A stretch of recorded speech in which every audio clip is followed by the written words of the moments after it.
Dalawa na lang. Proceed, yes. Proceed na lang with the choir. Okay.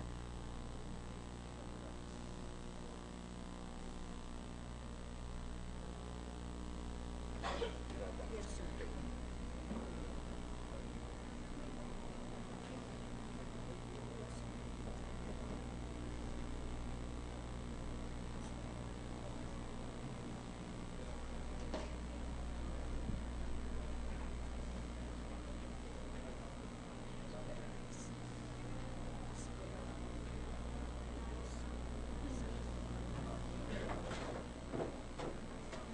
After the doxology, please remain standing for the singing of the Philippine national anthem.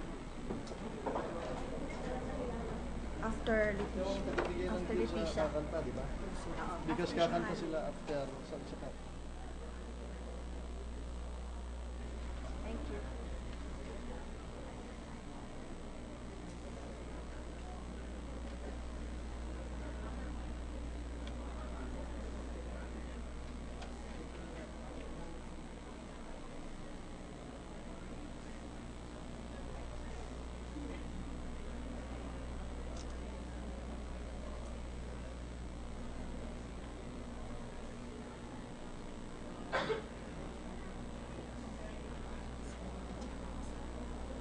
Please rise for the Lord's Prayer to be sung by the Senate Choir.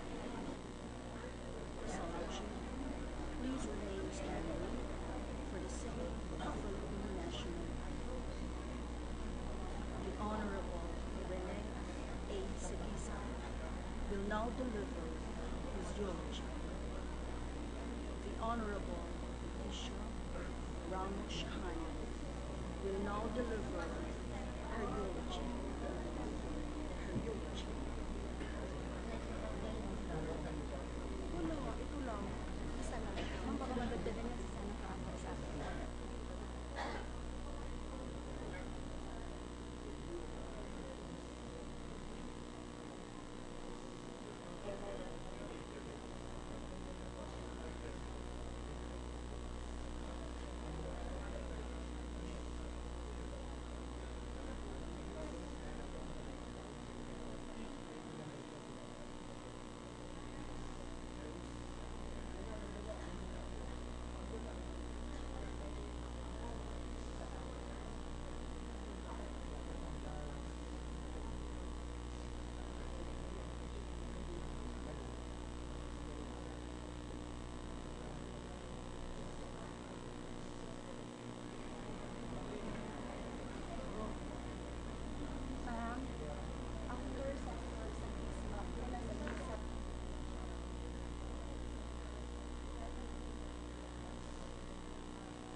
The Necrological Service, in honor of the President of the Senate of the 8th Congress, the late Senator Jovito Reyes Salonga, is hereby declared open.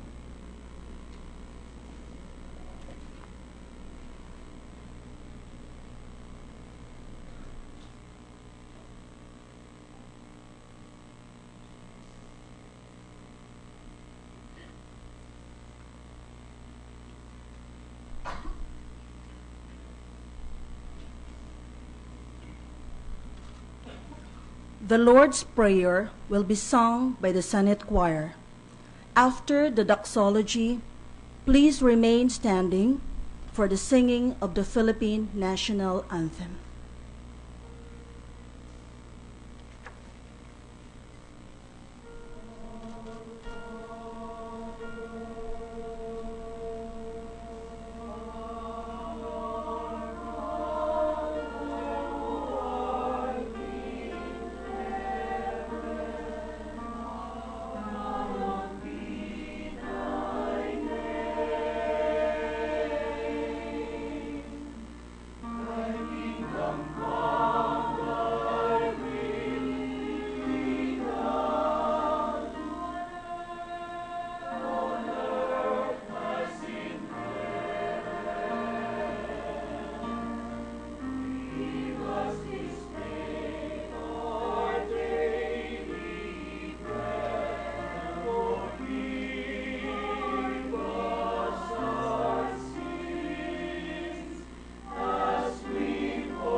Kindly be seated.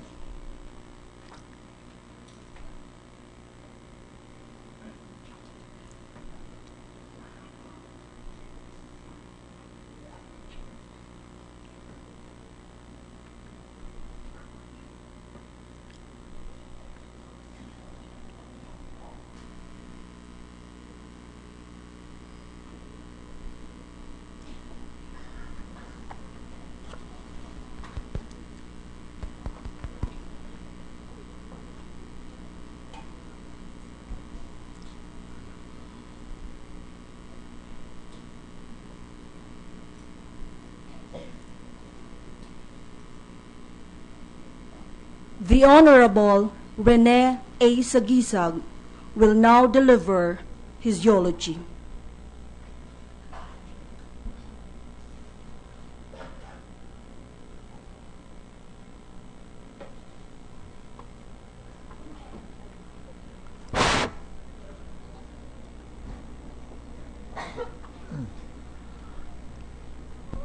To all my golden friends present here this morning, magandang umaga po sa inyong lahat.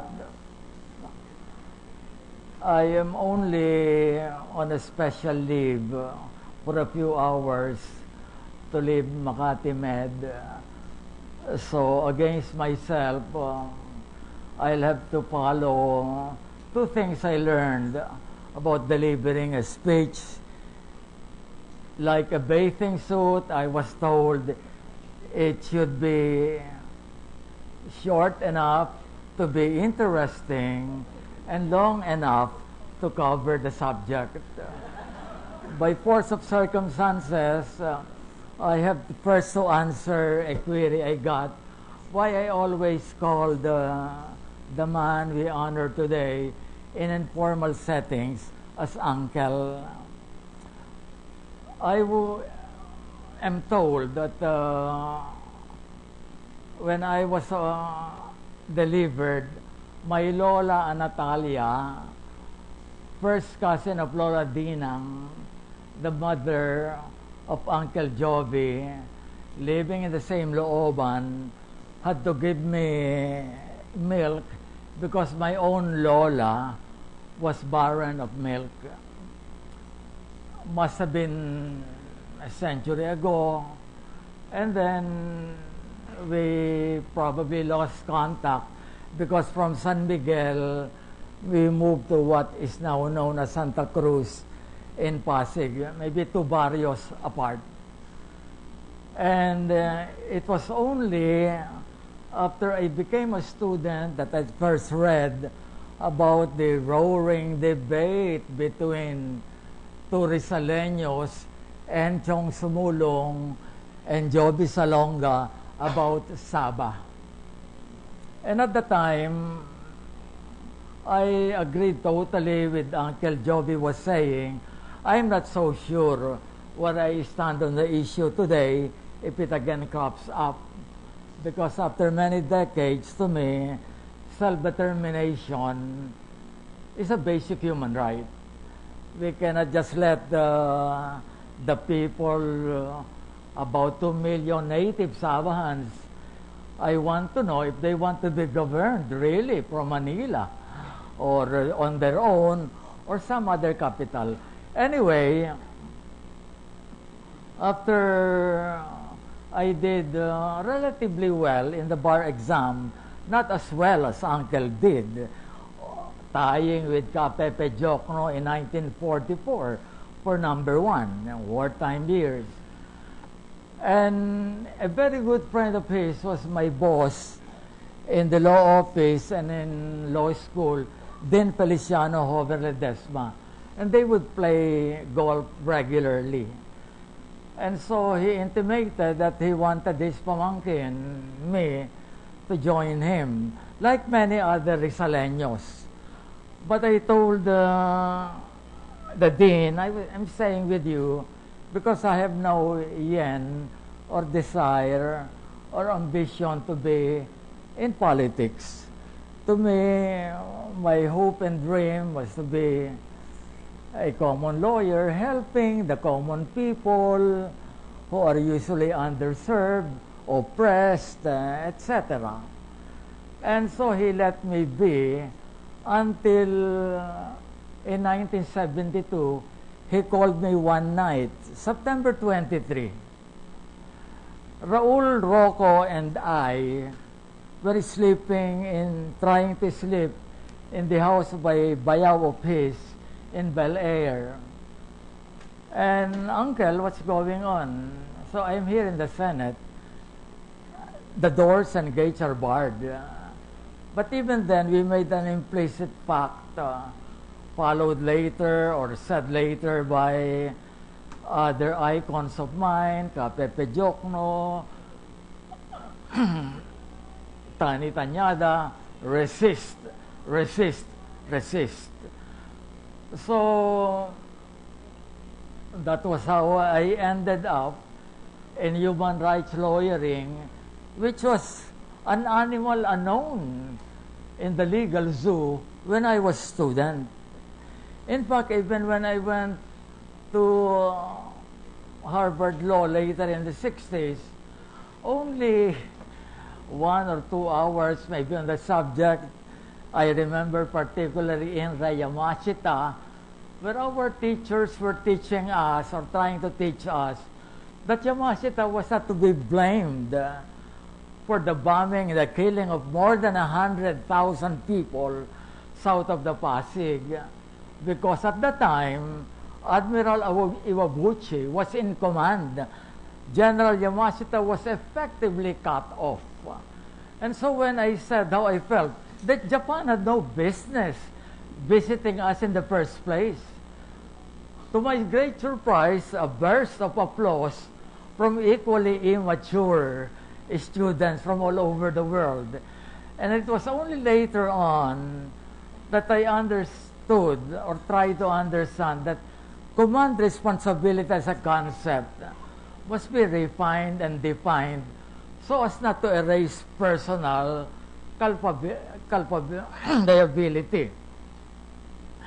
Anyway, in 1975, he asked me to sign a message of hope. It was a courageous document when no one wanted to speak. Most every leader or lawyer wanted to be prudent. But that was an imprudent, reckless, daring article. I have lost my copy of it, but I read that from a column of then Raul Pangalangan, that he was a law student who helped distribute it. And then in 1978 came the Laban elections. Senator Jerry Rojas refused to participate. That was a Liberal Party line. But the LP released Ninoy because of the extraordinary circumstances he was in.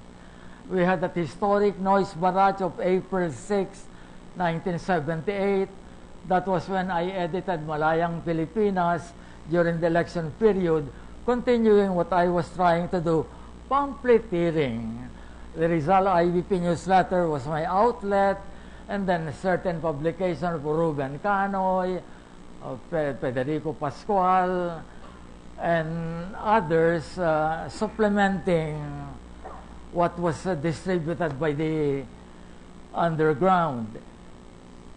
In December 1985, early on, Uncle Jovy called me and said, "Pamangkin." That was how he always called me, Pamangkin, when we talk informally. Ikaw ang napupusuan ni Cory Aquino na maging tagapagsalita niya. But why me? Anyway, I expected her to call me. Then I met Melanie Culasin Mondragon. Ba't hindi ka ba nagre-report na spokesman? Eh wala pang sinasabi yung Ali. Ikaw naman, understood na yun. Pag he let his wishes expressed, that's supposed to be the order. So I took over, and after a difficult first month, remember, December 19, our 11 petitions to stop the snap polls were junked by the Supreme Court. The majority was more impressive in the classroom. But in the real world, Tihanke, among others, said, let the people decide. It's a sovereign people. It's the ultimate political question. Who will lead us is for the sovereign people, not for the unelected COMELEC, the unelected Supreme Court to decide. That is the same situation we are now. We don't know how the Supreme Court will finally resolve the pending motions for reconsideration, but I will hope they will do the right thing. I mean, whatever it may be. Anyway, the January elections was reset to February 12. And you and I know what happened, validated by Manong Johnny Ponce Enrile, February 22. In Cagayan, I cheated by 300,000 votes for McCoy, which convinced a lot of people that it might be for real. And February 25, in the morning, what I had predicted came true. Hindi ako naging bulaang propeta noon. There would be dancing in the streets. So we went to Club Filipino, little hassle. Military wanted it in the camps. Cory wanted it in the civilian area because it's important to drive home the point. Civilian authority always superior to the military. Came that afternoon, I want you to continue to be my spokesman. I had not planned to be in public life even a single minute. So I looked down at my shoes a long, long time. Naku po, nag-alboroto na naman ang ali. Ikaw, isa ka sa nagkumbinsi sa akin tumakbo. Ngayon kailangan ko ang tulong mo, iiwanan mo ko. Yes, ma'am. The same thing the following year. Ting Paterno and I did not want to run either. Pinatawag sino? Mga asawa namin. Iyakan sina Dulce, sina Baby. But in the end, I need your husband. So, naging deal namin, okay, one term lang. When we enter public life together, we live it together. And that was what he did in 1992. But I tried to continue to do what I can because, as I said, on September 16, 1991, borrowing from Ted Kennedy, nung matalo siya ni Jimmy Carter, my closing line was, the work goes on, the cause endures, the hope still lives, and the dream, Uncle Jovy, shall never die. Maraming salamat po.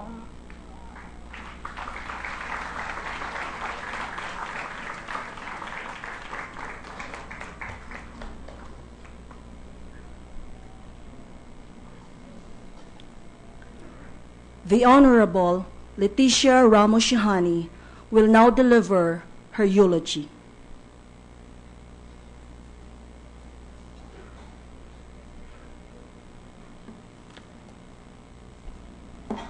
Mr. Senate President, the members of the late Salonga family, the former members of the Senate, the present members of this sitting Senate, dear friends and colleagues. It is an honor to be asked to speak at this necrological service for our late Senate President, Senator Salonga. I would like to say, as part of my contribution to this ceremony, because I am told we can only speak for 5 minutes, that I knew Jovito Salonga before I ever dreamt to be a member of the 8th Congress of the Senate. I knew him as a young man because we worshiped in the same church, Cosmopolitan Church, where he sought refuge from the Japanese in 1943. Cosmopolitan Church is not far away from here. It is on Taft Avenue. At that time, as a young man, whom the congregation knew secretly as part of the refugee program of the Cosmopolitan Church from the Japanese, Jovy had already an aura of intellectual brilliance and strength of character. Senator Salonga's #1 protector in the Cosmopolitan Church, as his family knows, was Pastor Mary Boyd Stagg, an American, and perhaps the first ever pastor in any Protestant church, the first female pastor of any Protestant church in the Philippines. She had a great Christian faith and suffered greatly because of it. My parents, Narciso Ramos and Angela Valdez, got to know Jovy quite well. Because of our family closeness, I asked Jovy to be the ninong of our firstborn son, Ranjit. I will not mention the other accomplishments which Senator Salonga had, because I'm sure the others will speak about it. I just would like to say that it was an honor to be a member of the 8th Congress of the Senate. And aside from helping us to organize our legislative priorities in a tumultuous period of recovery and reconstruction after the dark martial law years, Senator Salonga authored 3 major pieces of legislation: the Code of Conduct and Ethical Standards for Public Officials and Employees, the Anti-Coup d'etat Act, and the Anti-Plunder Act.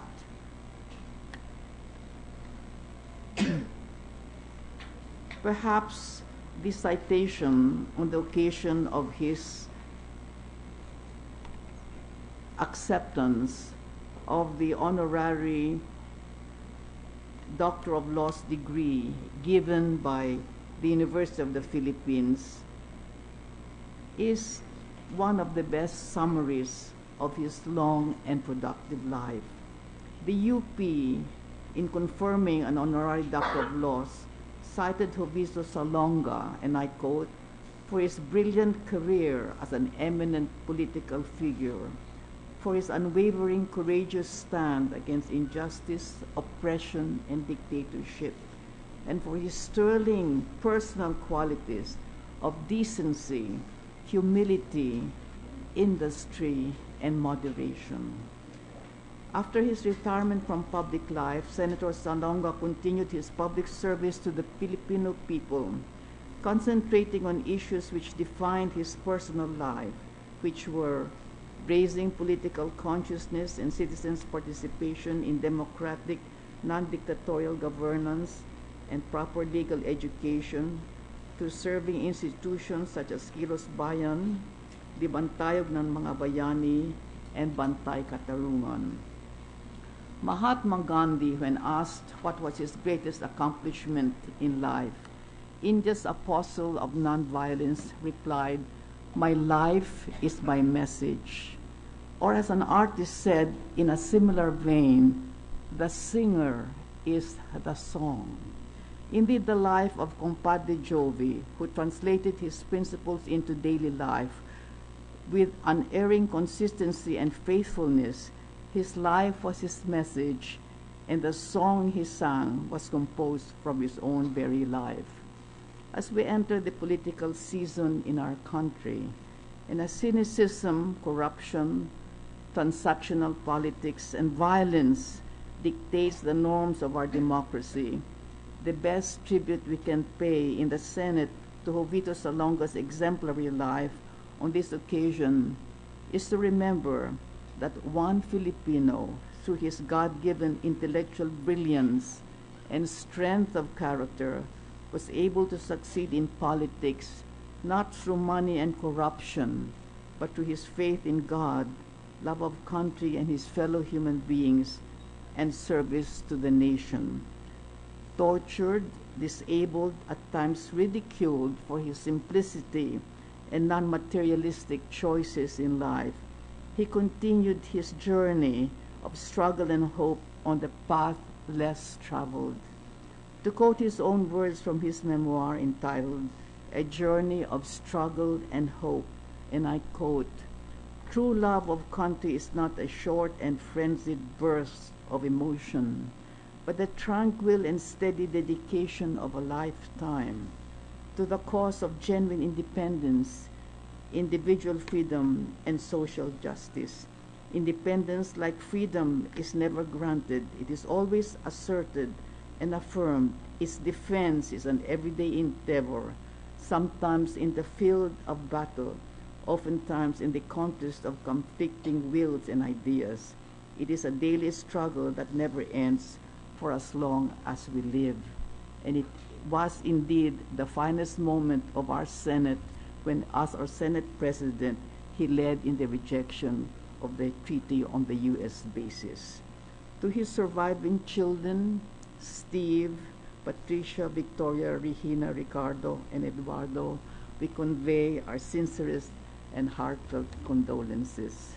May the great soul of Jovito Salonga rest in peace in our Father's bosom. Thank you.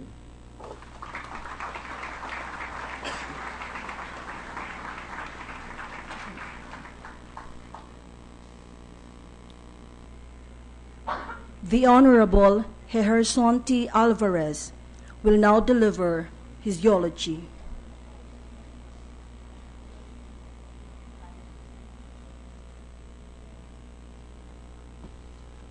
Senate President, members of the Salonga family, former colleagues, distinguished guests, ako po ay bibigkas sa Tagalog sapagkat si Jovy ay isang Tagalog at paminsan-minsan kung siya ay nagpipreside sa Senado ay may mga tinatanong siya. Minsan sabi niya, ano ba ibig sabihin ng debonair? At bigla ko siyang sinagot, sabi ko ay magilas. Gusto ko sanang sabihin na si Jovy ay isang magilas na tao, hindi lamang lalaki. Ngunit kulang iyang pupuring yan. Yung nakakalam sa kanya ng mga matatalino sa batas, alam na siya isang malalim na mambabatas. He was an erudite scholar. Ako'y bata pa noon nung mahawakan ko kanyang aklat sa conflict of laws. Halos hindi ko maintindihan. Ang ginawa ko, nagpunta ako, isang kongresista, at hinunta ko siya. Naintindihan ko ng konti yung batas. Ngunit hindi lamang isang mambabatas ang taong ito, kaya't napakahirap na puriin. Marahil sa kabuuan ng kasaysayan ng ating bayan, buhat nung tayo ay maging malayang bayan, ay nagbibigay ng lingning at liwanag ang buhay ni Jovy Salonga. Nung panahon ng kadilim ang ating pakikibaka sa mga mananakop na Hapon, sa isang batang gerilyero, marahil ay hindi pa nabubuhay si Sagisag noon. Buhay ka na ba nung panahon ng Hapon? Ngunit si Jovy ay muntik nang mamatay. Napiit sa Fort Santiago, binugbog, pinalo. Mayroon nga isang naging dakilang presidente, sabi na kulong din siya sa Fort Santiago, hindi pala naman totoo. Pagkatapos niyan, nung ibinangon natin ang ating constitutional government, we became for the first time a real independent republic. We needed men like Jovy, with democratic vision and enduring capacity in building this institution of freedom. Pagkat tayo nung araw galing to sa giyera, napakahirap ng ating republika. At saka, ilan-ilan yung talagang masisinot na pinag-aaral ng mabuti ang pagbabalangkas ng batas at pagpapatibay ng ating constitutional system and liberties. Kung babasahin ninyo ang sinulat ni Jovy Salonga, makikita ninyong hindi isang politiko, but a real constitutional and democratic spirit. Nag-aaral din po ako ng konti ng batas. Ngunit ang alam kong katulad ni Drilon ay nag-aral din sa panan ni Jovy Salonga. Sapagkat marami sa atin, si Angara, marahil si Manong, ay nag-aral kay Jovy Salonga. Estudyante tayong lahat niya. Marahil nagpupunta tayo nung araw sa Senado pang marinig lamang natin ang kanyang diskurso. And later, of course, in the dark struggle when democracy was dimmed by a homemade dictator, Jovy Salonga, after having suffered multiple wounds in a Plaza Miranda bombing, I was already a full-grown man, and in the front of the struggle, have been an inspiration. Hindi pwedeng, nung naroon sa Amerika, hindi tumatawag yan. Ano ba itong nangyayari sa Pilipinas na mayroong bombahan? Tatanong niya sa amin, may kinalaman ba rito ang movement? Itong Ninoy-Aquino movement? Siyempre sasabihin ko, wala. Nasa Amerika kami. Ngunit hindi natigil sa kanya ang marubdob na pagmamahal sa bayan. Sa kanyang pagsusulong ng mga kaisipang gawin niyong lahat kung kami man, ang aming henerasyon ay hindi makabalik at hindi maibalik ang demokrasya, kayo.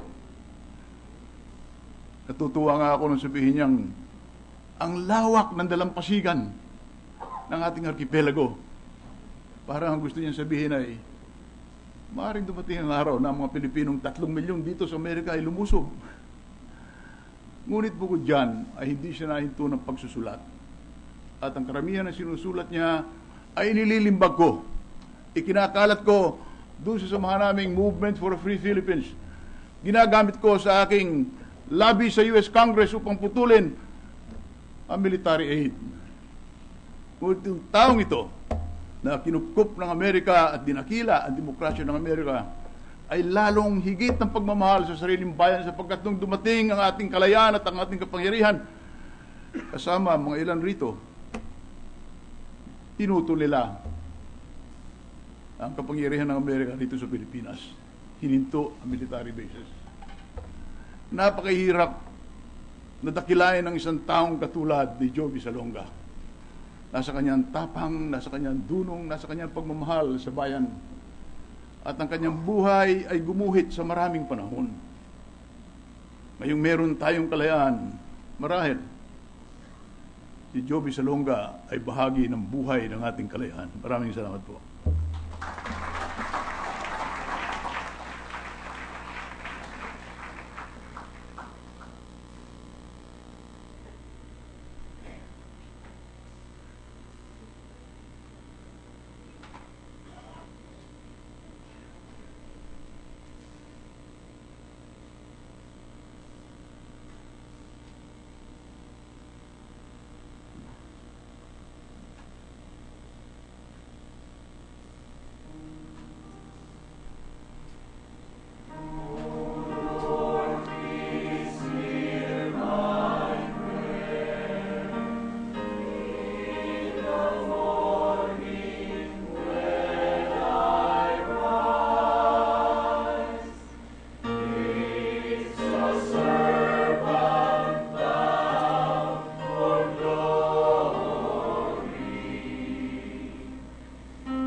The Honorable Wigberto E. Tanyada will now deliver his eulogy.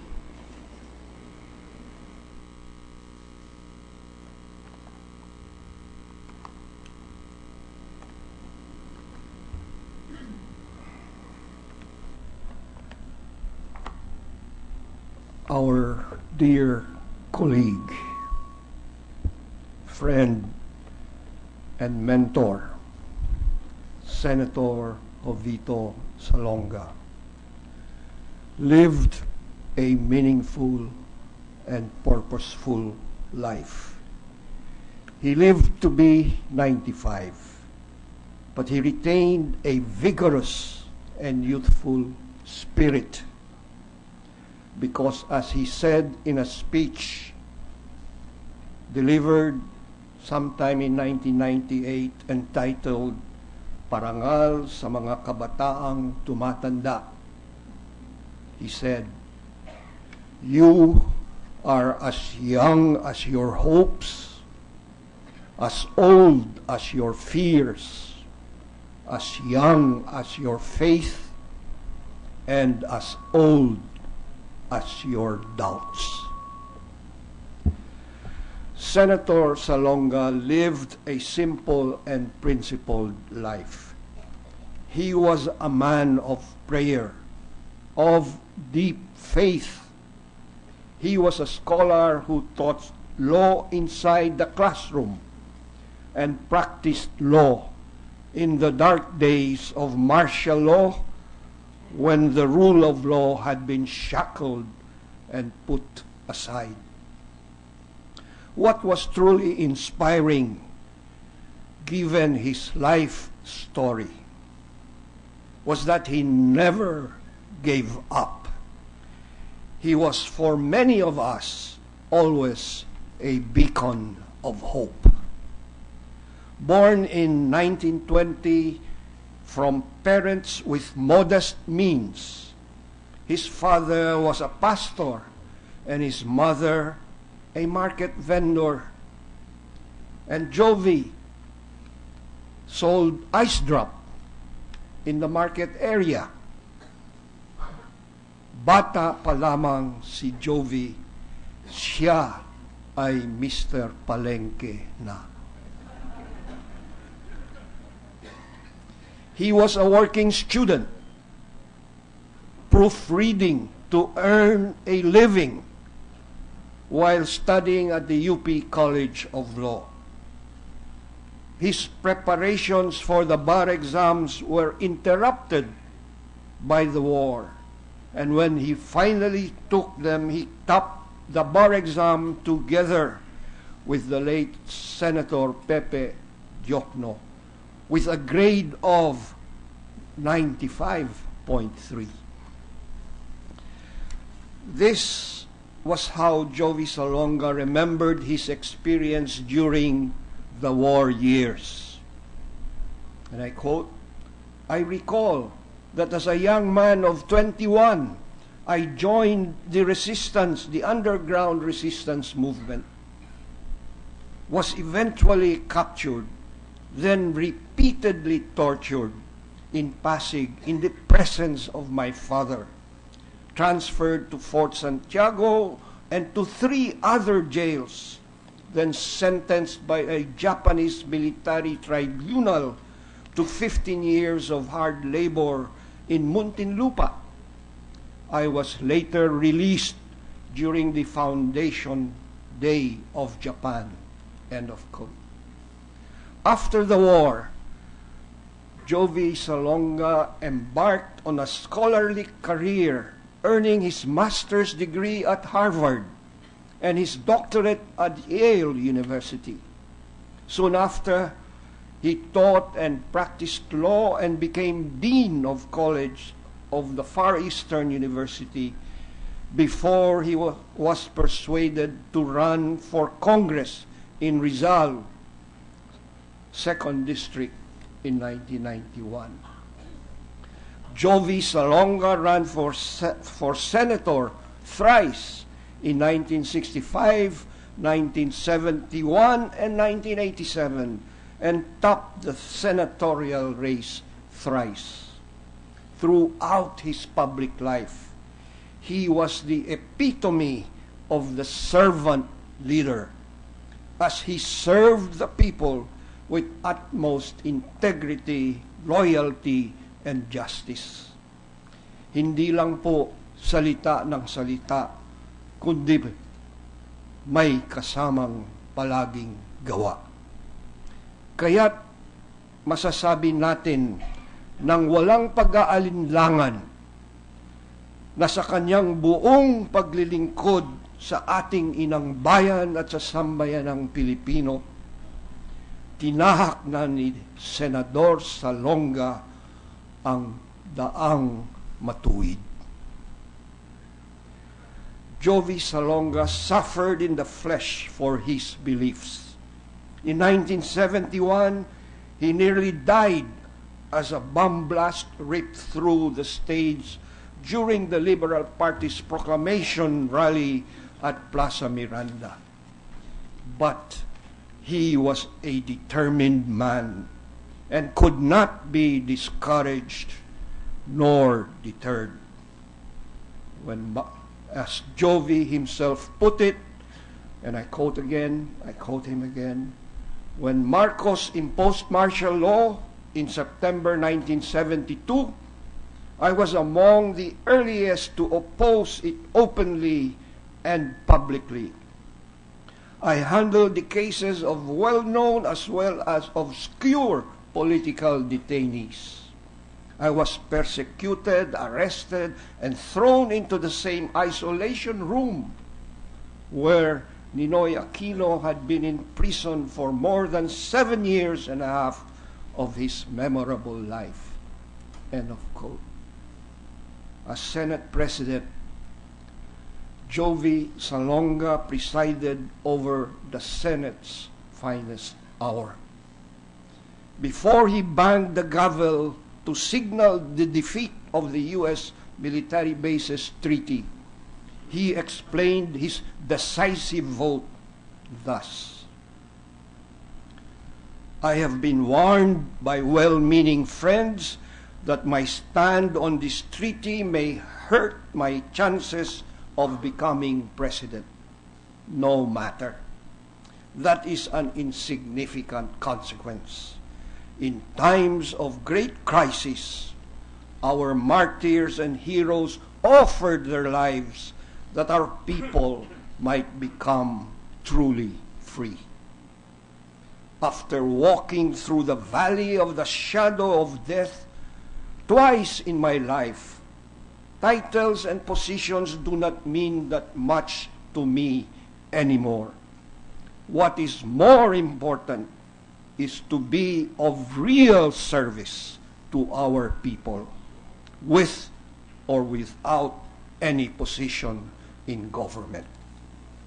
September 16, 1991 may well be the day when we in the Senate found the soul, the true spirit of this nation, because we mustered the courage and the will to declare the end of foreign military presence in the Philippines. Therefore, I vote no to this treaty. He then announced by a vote of 12 to 11 that treaty is defeated. Kaugnay po ng makasaysayang pangyayaring ito, naalala ko po yung sinabi sa akin ng aking tatay, si dating Senador Lorenzo M. Tanyada. Masayang-masaya po sinabi niya sa akin, inabot ko pa, nagwagi tayo, kamayan mo silang lahat, unahin mo si Salonga. A few months after that historic victory, Jovy Salonga was deposed as Senate President on December 1991 and lost his bid for the presidency in May of 1992, coming in 6th in a field of 7 candidates. He was defeated by President Ramos and Senator Santiago, Speaker Ramon Mitra, Dandinko Huangco, and Imelda Marcos even got more votes than him. In his reflections on his stewardship of the Senate entitled "The Senate That Said No," Jovy wrote, and I quote, "For if the supreme test of courage is to suffer defeat without losing heart, the greatest test of faith is to suffer loss without giving up our vision for tomorrow. The vision of a free, independent, just, and progressive Philippines."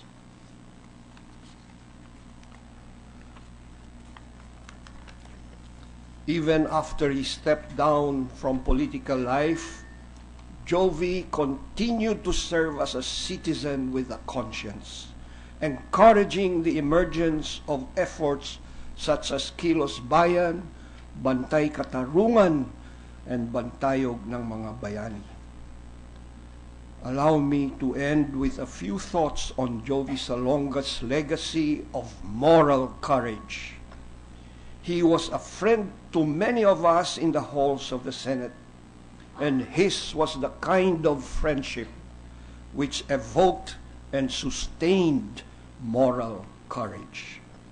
In writing about the late Chief Justice of the Supreme Court, Pedro Yap, his best friend of 65 years, who passed away more than a decade ago, and whose activist son, Emmanuel Yap, disappeared on the 14th of February 1976 after visiting his parents' home on Bohol Avenue, never to be seen again, causing grief beyond belief. Jovy writes about the courage of his friend, which in a sense also sums up his life. And I quote, "The significance of his life may be found in his great moral courage before, during, and after martial rule. For courage is one virtue which, in the words of Winston Churchill, makes all the other virtues possible." End of quote. In saying goodbye to Jovy Salonga, who brought dignity, honor, and prestige to this institution, allow me to share a prayer.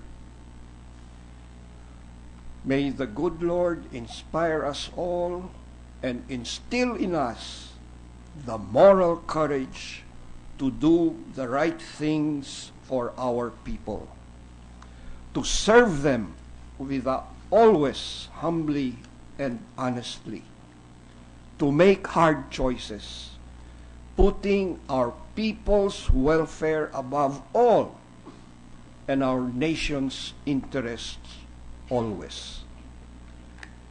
Paalam, Senador Salonga. Mananatiling buhay ang iyong alaala at pamana.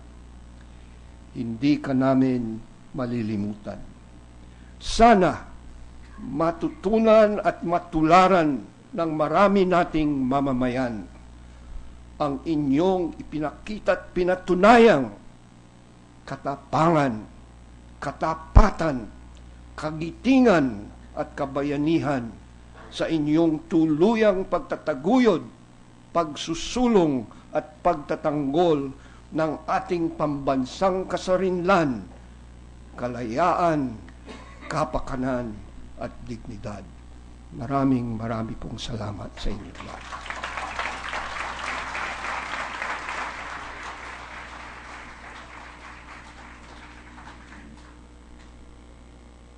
The Honorable Edgardo J. Angara will now deliver his eulogy.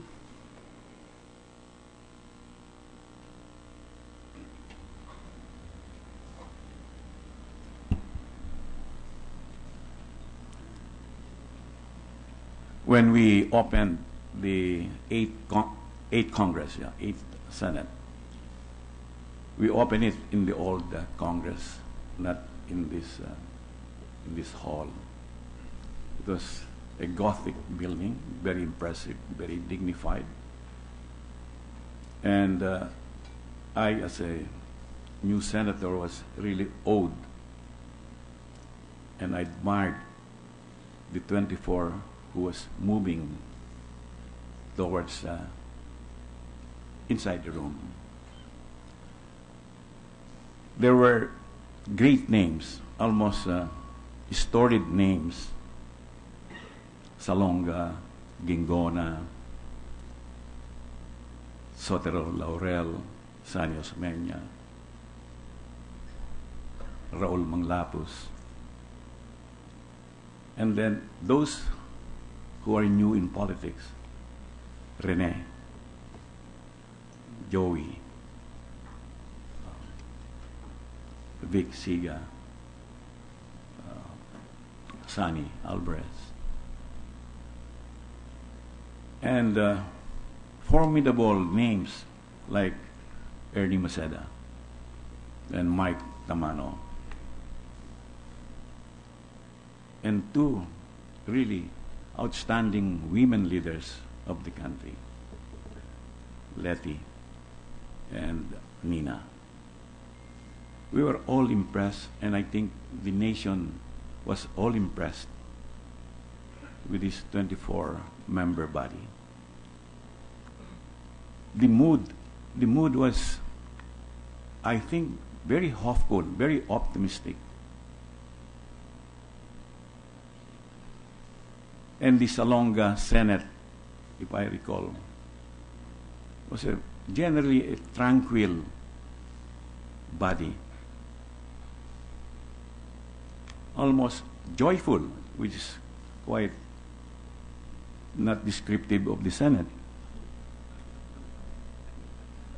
Full of hope. Why? Because of our leader.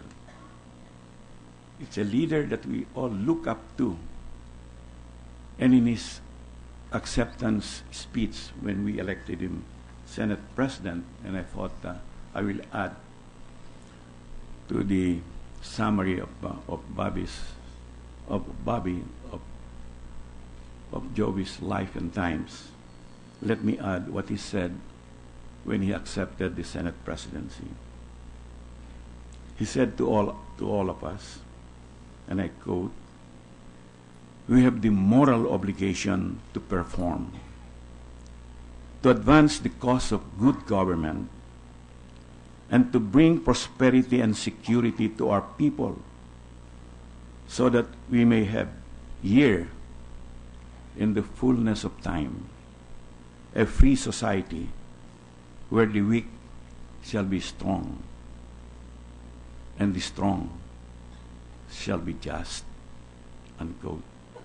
It's almost Platonic and biblical in language. But Platonic because I remember what Rene said when Jovy's death was announced. He was the philosopher king this country missed. And so, with an inspiring and optimistic leader like him, it was, I repeat, quite a joyful, relatively joyful Senate. And we recall he will now and then invite us to Pansol. Remember that, Letty? To Pansol. And we will have almost like a Socratic dialogue, question and answer. That's the type of leader Jovy was. Inspirational, Socratic, question and answer. But very humble. Very humble. I think if there's one character trait among the many wonderful traits he possesses, it's humility. It's like a Gandhian humility. As Gandhi said, to achieve great things, to find the truth, one must be as humble as the dust. Jovy was like that. And if we bring him to contemporary times, he is not unlike our Pope, he led through humility. He's a leader, a humble leader, an example to the powerful. So that's what I recall about Jovy. And the Salonga years, I believe, laid the foundation for what we are enjoying now. I think very few people realize that in the 5 years he presided over this body, he initiated and restored and reinstated and re-strengthened our education systems, our health system, good governance, the ombudsman and the ethical conduct of public officials, social housing, agrarian reform. Those were passed during the Salonga era. And that foundation, you know, when Jovy took over in 1987, and I got the figure from our budget office here, the per head, per capita income was 13,000 pesos. When his term ended, it doubled to almost 24. Of course, much higher now, because the GDP has grown almost 5 times now than then. But just to emphasize that his quiet but effective, humble, not loud leadership led to the laying down of that foundation that now provides us the promise of what he said, prosperity and security to our people, so that one day, in the fullness of time, we will have a free society where the weak shall be strong and the strong shall be just.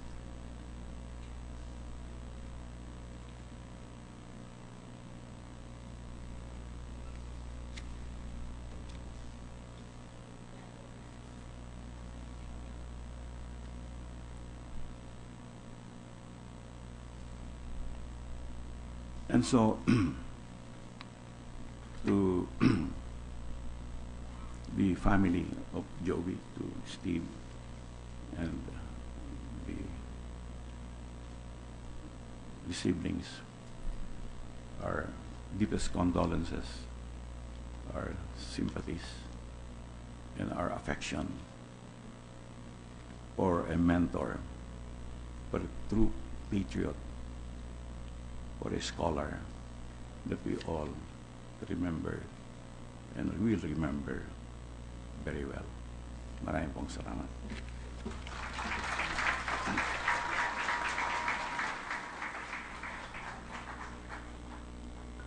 The Honorable Lauren B. Ligarda will now deliver her eulogy.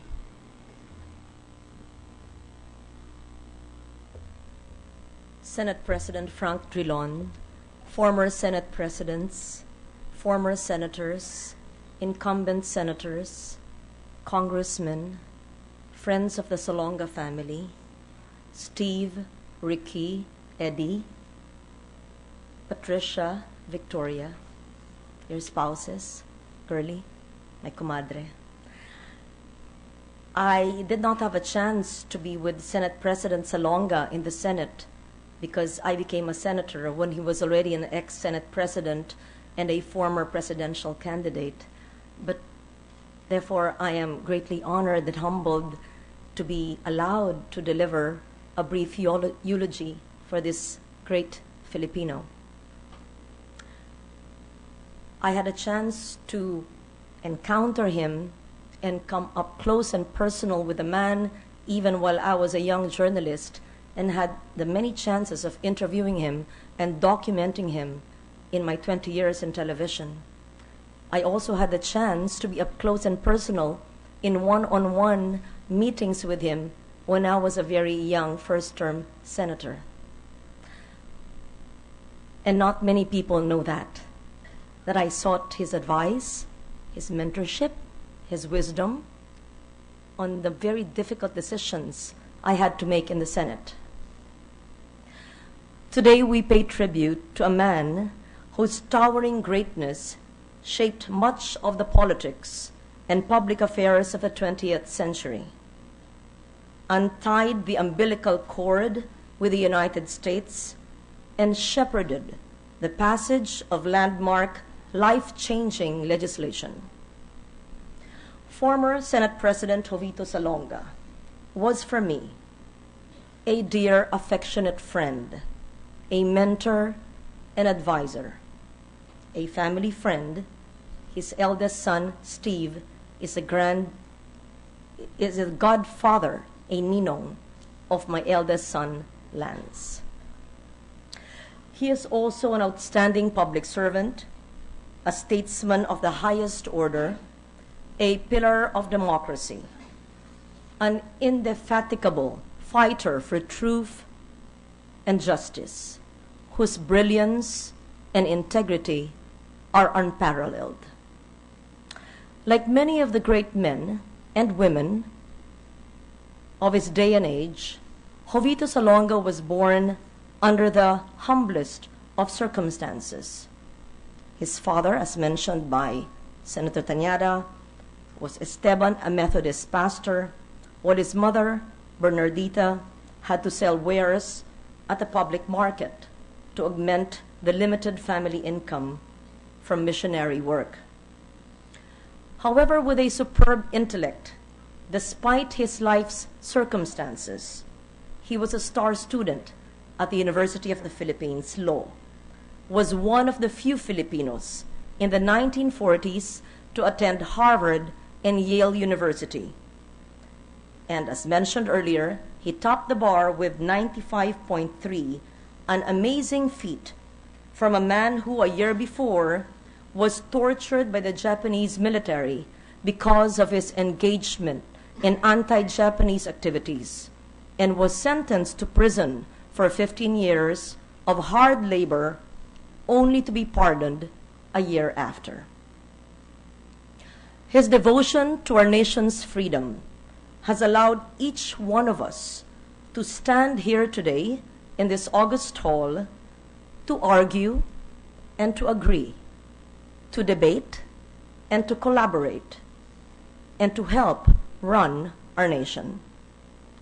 He vigorously opposed the dictatorship in 1972 and defended cases that both involved well-known political prisoners as well as obscure political detainees. Perhaps one of the most iconic and proudest moments of the Philippine Senate in contemporary times was a day when Senate President Salonga broke the 11-11 tie in the stalemated vote on the RP-US Bases Treaty in 1991 in that, what Ed said, Gothic chamber, and I was a young journalist then covering him. As he banged the gavel to announce the Senate's decision to scrap the treaty and effectively end an era, he snapped the seemingly unbreakable cord with the United States of America. Seldom does a chamber of Congress get this rare chance to help rewrite the history of the nation, which Salonga and the Magnificent 11 precisely did in 1991. It was in this circumstance, much later, that I was able to closely work with then former Senate President Salonga, when I actually personally consulted him about the many contentious provisions that I could not live with in the Visiting Forces Agreement between the Philippines and the United States in my first term in 1998. Manong Tito, Raul Rocco, Manong Nene, Serge Osmeña, and myself. We may have lost in the vote, but I think we did the right thing. Not many know that I consulted Manong Jovy in this, and I believe and continue to believe that our decision was right. Thus, my vote against the VFA in 1999. Since then, Senator Salonga was also at the helm of many groups, as mentioned earlier, Kilos Bayan, Bantay Katarungan. Kilos Bayan was a forum raising political consciousness and citizens' participation in governance, and I would be honored to have been invited by the esteemed former Senate President, and I would join him in his office and in the fora in, I think, Mandaluyong. I would also join him in the Shalom Center here, and he would encourage me to speak about the issues close to my heart, and so I spoke about the environment as early as 20 years ago. And at this fora, Senator Salonga helped me spread my advocacies for the environment and helped me transition from a mere believer in environmental causes to an aggressive and proactive public advocate. Thank you po, Manong Jovy. Senator Salonga lived long enough to see the outcome of his fight for freedom. We, today's political leaders, should struggle mightily and hard to be true keepers, ardent torch-bearers of his work and his legacy. I will end my tribute to a great patriot with his own words, and I would like to quote, "Freedom is a bedrock of human dignity, the one value we should never compromise or surrender. Freedom is a catalyst in all our efforts towards national development. It is a precondition and the objective of our collective endeavor. For a nation of sheep can never be great." Thank you.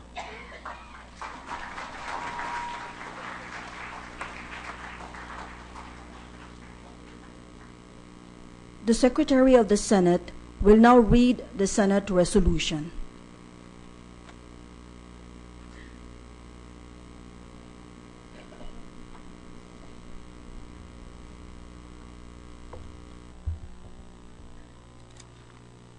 Republic of the Philippines, Congress of the Philippines, Senate Resolution number 118. Resolution expressing the profound sympathy and sincere condolence of the Senate of the Philippines on the death of its beloved former President, the Honorable Jovito R. Salonga. Whereas Honorable Jovito R. Salonga, a patriot and nationalist, former Senate President, three-time top-notcher in senatorial elections, former member of the House of Representatives, first chairman of the Presidential Commission on Good Government, PCGG, former law dean, author, bar top-notcher, and an outstanding public servant, passed away on 10 March 2016 at the age of 95. Whereas born on 22 June 1920 to humble parents, Esteban Salonga, a Presbyterian pastor, and Bernardita Reyes, a market vendor, the young Jovito from Pasig Rizal grew up to become an outstanding student and champion debater and orator at the University of the Philippines College of Law, joined the guerrilla movement during World War II, was incarcerated, tortured, and later freed by the Japanese.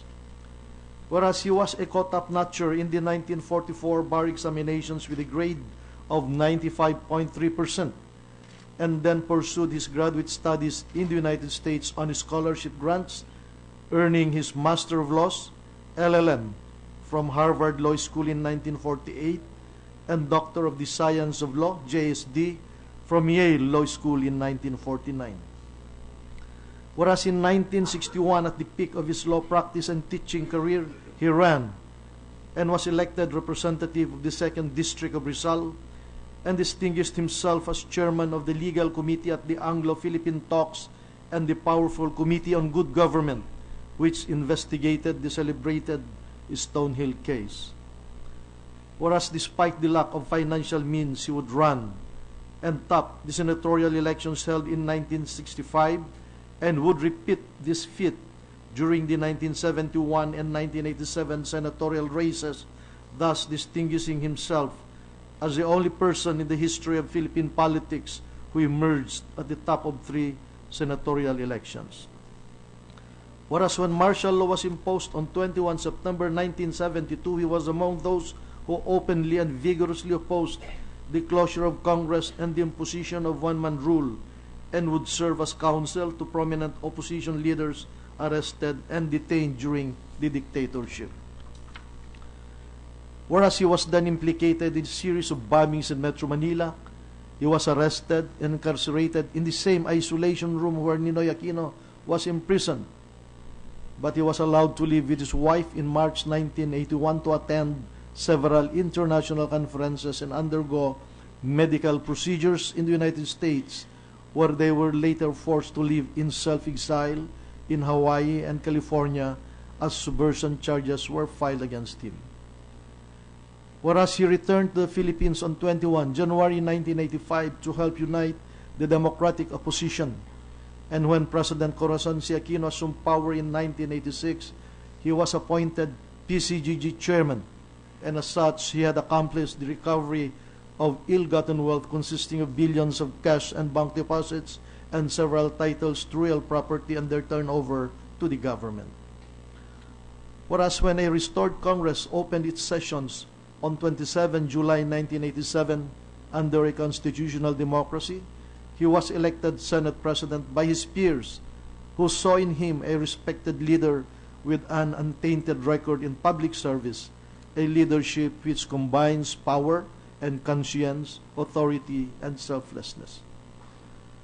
Whereas on 16 September 1991, he led a group of 12 senators who rejected the extension of the RP-US military base agreement and ended several years of foreign military presence in the country. Whereas a 2007 Ramon Magsaysay awardee for government service and a recipient of numerous international and local academic and civic awards and citations, Senator Salonga left an indelible mark of his statesmanship, authoring vital measures such as the State Scholarship Law, the Disclosure of Interest Act, the Magna Carta for public school teachers, the Code of Conduct and Ethical Standards for public officials and employees, the Anti-Coup d'etat Act, and the Act defining and penalizing the crime of plunder. Whereas he founded the Bantayog ng Bayani Foundation, a private entity that honors the nation's martyrs who fought and sacrificed their lives against the tyranny of dictatorship, and after his retirement from politics, organized the Kilos Bayan and Bantay Katarungan, both independent, non-partisan, ethics-oriented organizations that seek to improve governance in public service and the administration of justice in the country. Whereas the members of this august chamber joined the whole nation and his family in their moment of bereavement over the departure of an extraordinary leader and statesman who served as a shepherd, who eased the fears of a people transiting from dictatorship to democracy, and who stood as a bright lamp that rekindled a nation's nationalist fervor. Now, therefore, be it resolved by the Senate of the Philippines to express, as it hereby expresses its profound sympathy and sincere condolence on the death of its beloved President, the Honorable Jovito R. Salonga. Resolve further that a copy of this resolution be furnished the bereaved family of the Honorable Jovito R. Salonga. Signed, Franklin M. Drilon, President of the Senate. Signed, Oscar G. Yabes, Senate Secretary. The Senate President, together with the other senators, will now present the resolution to the family of the late Senator Salonga.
The Honorable Franklin M. Drilon, Senate President, will now deliver his eulogy.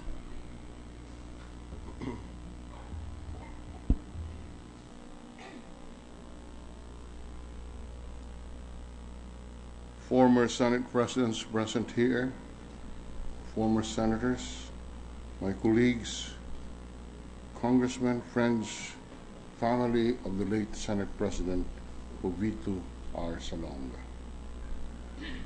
This morning, with hearts gripped by profound sorrow, we are gathered in this august chamber to pay our last respects to a great statesman whose uncommon valor, brilliance, and integrity captivated generations of Filipinos. In his lifetime, Jovito Reyes Salonga blazed trails and created new pathways. He always took the high road and pursued excellence in a principled manner. He topped the bar examinations, as well as 3 Senate elections in 1965, 1971, and 1987. Take note that Jovito R. Salonga topped the Senate elections in 3 different decades, the 1960s, the 1970s, and in the 1980s. Only Jovy could have done that, nobody else. Nobody in the history of this country has ever done what Jovy did in the political field. As a member of this august chamber, he dazzled his political friends and foes alike by his brilliant oratory while defending the national sovereignty and national interest. He neither bended his principles nor surrendered his dignity, even if he was subjected to the spirit-breaking conditions, such as when he was arrested, detained, and tortured by the Japanese during the Second World War, and during his arrest and detention during martial law. Even the 1971 Plaza Miranda bombing, which left him seriously injured, did not diminish his fervor and determination to fight for what he believed was right for the country and his people. He courageously walked through the valley of shadow and death to help restore democracy in our country. Among his many outstanding traits as a leader was his fierce loyalty to our country. When he voted against the RP U.S. Bases Treaty in 1991, he was a politician guided by principle rather than expediency. I recall that I was then the executive secretary, and we held a rally with President Cory Aquino in Luneta. It rained. Cory, however, led us to walk through the rain, went to the office of then Senate President Salonga, and in the presence of many senators, Cory pleaded her case, President Cory pleaded her case for the ratification of the U.S. Bases Treaty. Jovy held his ground. He showed much respect to President Cory Aquino, but firmly and politely maintained his principle that the Senate he cannot support the ratification of the RP U.S. Bases Treaty. The rest is history. To borrow the words of General Luna, bayan muna bago ang sarili. That sums up the way Jovy's lived his life. Bayan muna bago ang sarili. He set the standard for public service by leading a simple life marked by honor, humility, and integrity. At the Senate, he sowed the seeds of good governance and passed many laws that today continue to shape our nation. Principal among this is the anti-plunder law that he wrote and authored. A pastor's son, Jovy's deep faith in God sustained him during the lowest times of his political life. His noble heart and character showed when he accepted the results of the 1992 presidential election with no bitterness or rancor, a trait which is so difficult to find today. Even if all his life he prepared himself to lead our nation, he calmly accepted that the presidency may not be his destiny. Even after he retired from politics, he continued serving the Filipino people through Kilos Bayan, Bantayog ng mga Bayani Foundation, and the Bantay Katarungan. As a young senator, I would be frequently summoned by Jovy to have breakfast in his house. I remember the orange juice that we would always drink for breakfast in his house. Indeed, those were happy times when, as Ed Angara said, it was a question and answer session. And indeed, I was peppered by a lot of questions of Jovy during those breakfasts that we had. Senator Jovito Salonga indeed is a mentor, and I am fortunate to have met him and shared his friendship. 15 years ago, Jovy recruited and inducted me into the Liberal Party. To belong to the same institution and political party with this giant of a man is indeed a great honor. Senator Jovito Reyes Salonga belonged to a rare breed of mankind, a politician with scruples and a leader with principles. His life and work inspired me and the legion of his admirers to emulate him.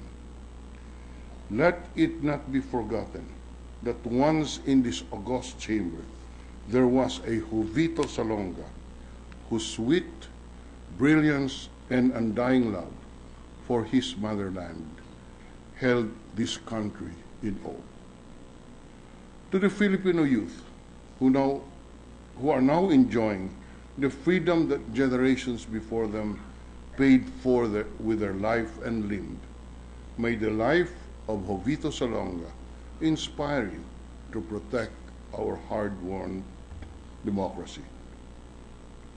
Let me quote a passage from the poem A Sum of Life by the great American poet Henry Longfellow. Quote, "Lives of great men all remind us we can make our lives sublime, and departing, leave behind us footprints on the sands of time." End of quote. Leaders and politicians come and go, but only few leave deep footprints in the sands of time like Jovito Reyes Salonga. He will always be remembered as a man of great courage, honor, and integrity. He may have gone ahead of us, but his legacy lives on. We therefore join the Salonga family and the whole nation in mourning his passing, but we are also comforted with the thought that Jovy is now with his beloved wife, resting in the bosom of our great Creator. Farewell, Jovy. Thank you for the privilege of knowing you and sharing a space in our nation's political life with you. Thank you for giving the best years of your life to our motherland. You will live forever in our heart and in the heart of our grateful nation. Paalam.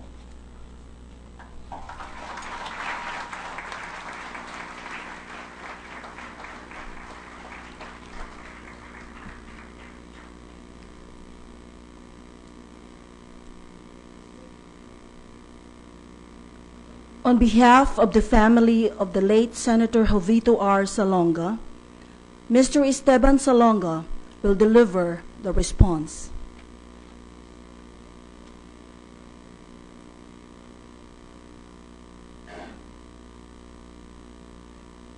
Mr. President, good morning. And good morning to everyone who has taken the time to join us this morning. On behalf of my elder brother, Ricky, my sister, Patty, my brother, Eddie, my sister, Rena, on behalf of my own family, my wife, Girlie, and our children, Ricky's children, Patty's children, we would like to thank the Senate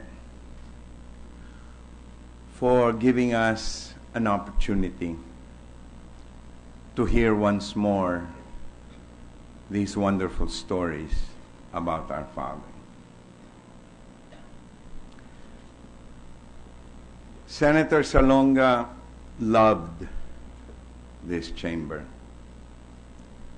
He lived most of his life attempting to shape the Senate into something that he thought the country might be proud of. During the many, many years that we suffered through martial law, there were times when he himself thought that we would never see these days. So that when in 1987 it fell to him to reorganize the Senate in a way that would be hopeful for the future of freedom and democracy in the Philippines, he took on that task with an almost religious fervor. Today, as we give thanks to the Senate, I know that aside from the former senators who have served him, in this audience are many who first began their careers in the Senate in that first 1987 Senate. And I know that all these praises that have enlarged our hearts is also meant for all of them who made it possible for you to praise it today. For he was not just one man trying to revive the glory of the Senate. He was behind him many, many men and women and members of our family who worked just as fervently to make it happen. And it is for them, and it is in their behalf that we say our deepest thanks. Bobby, Rene, Vic, Lauren, Ninang Lorna, so many familiar friends. Ed, that was fantastic. Thank you. All of this will be remembered in a publication where we will try to publish everyone's eulogies. I have 2 emails from Arnold Zeitlin and now Ambassador John Maisto, very close family friends of ours, who were his collaborators during the end of the martial law era. Too many faces we have to thank today, and we share with you all these honors, especially Tito. We went through some very hard times with Nene, Bing, and I suppose all these praises, all these words that give honor is shared by every one of the senators who have worked with him. Mula po sa kaibuturan ng aming puso, nagpapasalamat po kami sa inyong paghandog at paggawad nitong napakabuting puri na tinanggap niya. Maraming salamat po.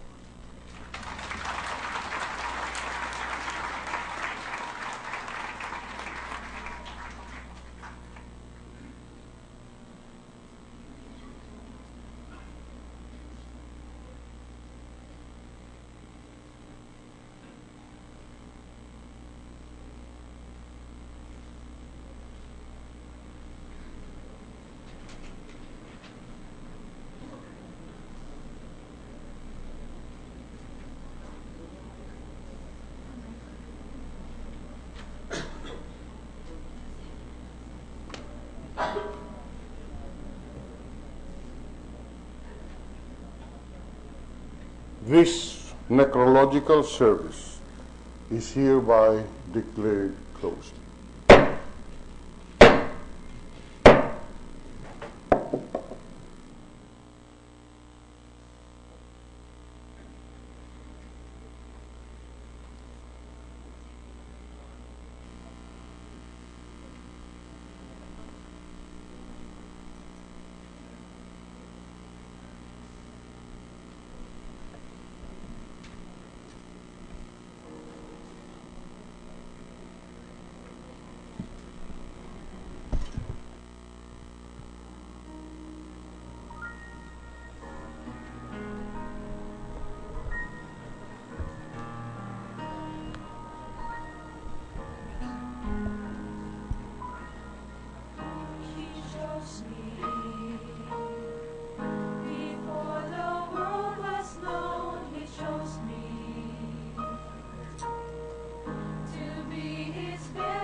Separate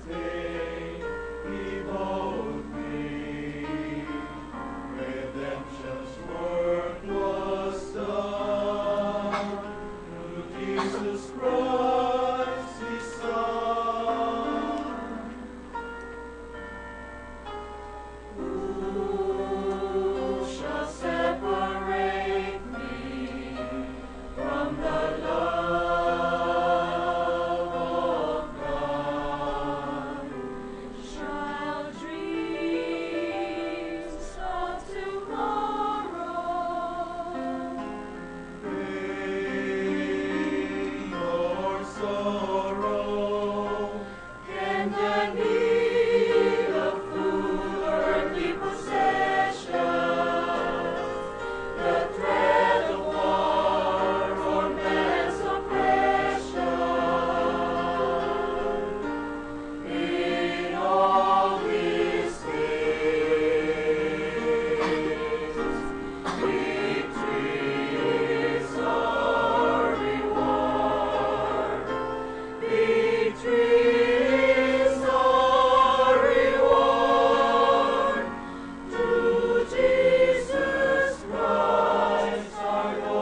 strumento della vostra pace. Lord, make me an instrument of your peace. Dove ci odio, lascialo seminare l'amore.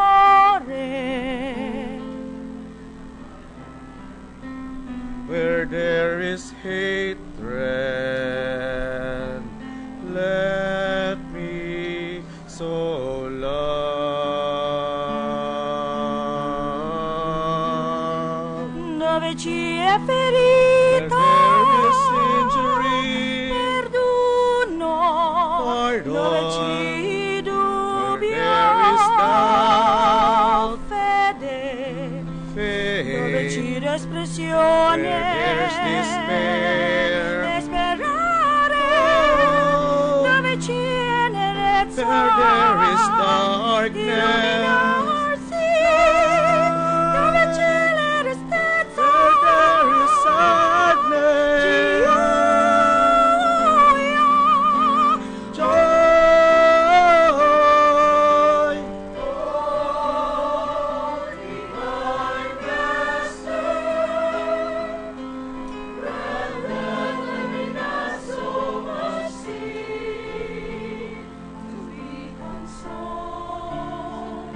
As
practice na.